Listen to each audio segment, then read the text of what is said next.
Assalamu alaikum wa rahmatullahi ta'ala wa barakatuhu. Barkanmu da wannan lokaci. Yau ma dai kuna tare da ni Babangida Yusuf. Kamar yadda na ɗau alƙawarin cewa zan fito muku da tarihin wannan jarumi wanda tauraruwarsa ke haskawa, wato Dadi Hikima.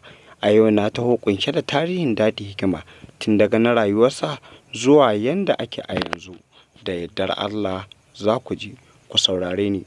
Amma kafin nan ka danna subscribing, kana ka danna ƙararrawa ka yi all domin samun dukkan wani shiri na idan na ɗora. Da farko dai wannan jarumi sunansa Adam Abdullahi Adam, kamar yadda na faɗa a baya. An haife shi a unguwar Sheka bus stop a Kano State, Kumbotso Local Government. Ya yi karatu a Sheka Primary School. Ya yi karatun Secondary School Government Dawaki Tofa da ke garin Kano.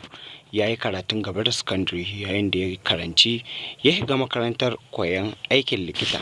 Hakan ne ba shi damar zama wato ma'aikacin asibiti. Hakan bai hana jarumin taka rawar gani ba a cikin masana'antar Kannywood. Ya fito a cikin fina-finan masu dogon zango wato series.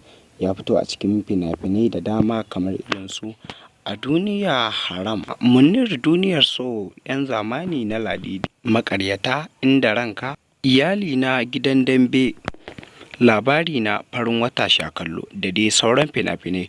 Waɗannan fina-finan su ne dai silar ɗaukakar wannan jarumi. Baya da wannan, jarumin ya ƙara da cewa nan ba da jimawa ba akwai fim ɗinsa wanda shi ya shirya kayansa zai bayyana wa masoyinsa. A nan ne zan bar ku, Babangida Yusuf ne kuke tare da shi. Ku danna subscribing, kada ka danna ƙararrawa. Zan ci gaba da zuwa da wannan takaitaccen tarihi na jarumai.